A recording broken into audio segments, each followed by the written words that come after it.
Hi readers! Today's read aloud is called Alexander and the Terrible, Horrible, No Good, Very Bad Day. Back blurb. Alexander and the Terrible, Horrible, No Good, Very Bad Day. Alexander knew it was going to be a terrible day when he woke up with gum in his hair. And it got worse. His best friends deserted him. There was no dessert in his lunch bag. And on top of all that, there were lima beans for dinner and kissing on the TV. This handsome edition of Judith Visseret's classic picture book is sure to charm readers of all ages. We will be the judges of that. Alrighty, as always, we will take that sneak peek. Oh, poor dude looks so grumpy. Doesn't look like Alexander is choosing to have a growth mindset. Oh no. Ugh. It seems to me from the illustrations that he's just making everything even worse with his attitude. Man, I have not seen Alexander optimistic at all throughout this text. His facial expressions over and over and over look disappointed, sad, or even mad. All right, let's hop into Alexander and the Terrible, Horrible, No Good, Very Bad Day.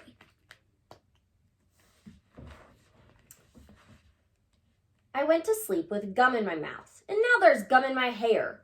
And when I got out of bed this morning, I tripped on the skateboard, and by mistake, I dropped my sweater in the sink while the water was running. And I could tell it was going to be a terrible, horrible, no good, very bad day. At breakfast, Anthony found a Corvette Stingray car in his breakfast cereal box, and Nick found a junior undercover agent code ring in his breakfast cereal box. But in my breakfast cereal box, all I found was breakfast cereal. I think I'll move to Australia. In the carpool, Mrs. Gibson let Becky have a seat by the window. Audrey and Elliot got seats by the window too. I said I was being scrunched. I said I was being smushed. I said if I don't get a seat by the window, I'm going to be car sick. No one even answered. I could tell it was going to be a terrible, horrible, no good, very bad day. At school, Mrs. Dickens liked Paul's picture of the sailboat better than my picture of the invisible castle. At singing time, she said I sang too loud. At counting time, she said I left out 16. Who needs 16? I could tell it was going to be a terrible, horrible, no good, very bad day. I could tell because Paul said I wasn't his best friend anymore. He said that Philip Parker was his best friend and that Albert Moyo was his next best friend, and that I was only going to be his third best friend. I hope you sit on a tack, I said to Paul. I hope the next time you get a double-decker strawberry ice cream cone and the ice cream part falls off the cone part and lands in Australia.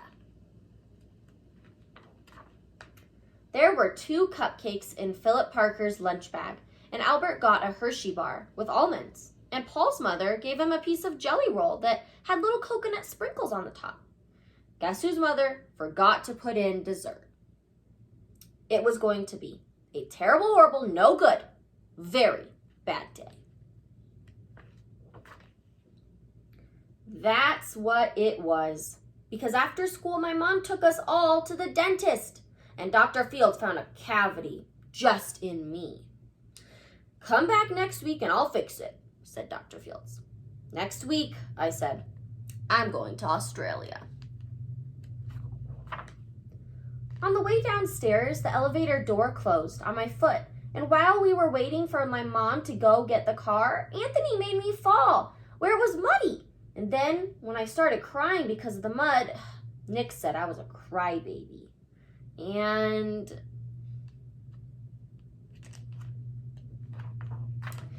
While I was punching Nick for saying crybaby, my mom came back with the car and scolded me for being muddy and for fighting. I am having a terrible, horrible, no good, very bad day. I told everybody. No one even answered. So then we went to the shoe store to buy some sneakers. Anthony chose white ones with blue stripes. Nick chose red ones with white stripes. I chose blue ones with red stripes, but then the shoe man said, "We're all sold out." They made me buy plain old white ones, and they couldn't make me wear them.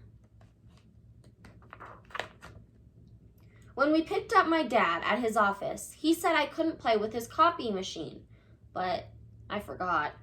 He also said to watch out for the books on my desk, and I was careful as could be, except for my elbow. He also said don't fool around with his phone, but I think I called Australia.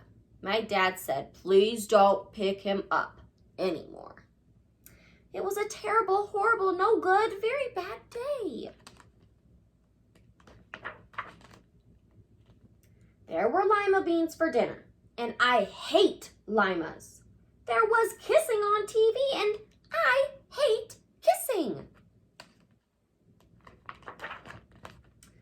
My bath was too hot. I got soap in my eyes, my marble went down the drain, and I had to wear my railroad train pajamas.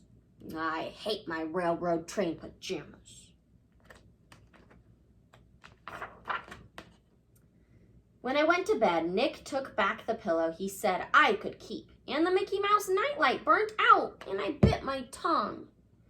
The cat wants to sleep with Anthony, not with me. It has been a terrible, horrible, no good, very bad day. My mom says some days are like that.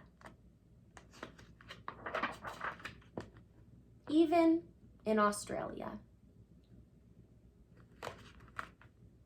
And there we have it, folks. That was Alexander and the terrible, horrible, no good, very bad day. As I am sure a lot of you are thinking, bad days just happen. Exactly as Mom had mentioned in the end of the book. It doesn't matter where you are. Bad days can follow you. It's all about having that growth mindset, persistent attitude that will be able to get you through those bad days. I bet that if sweet Alexander just told himself, oh, it's okay, I can turn this day around, that maybe, just maybe, he would have been able to do that.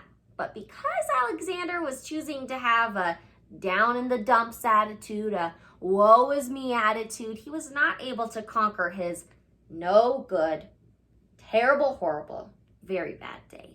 I hope, kiddos, that if and when you find yourself having a not so great day, you can choose to have that can-do attitude and get through it all on your own. Thank you so much for reading with me. I hope you enjoyed this text. I will see you next time. Bye-bye.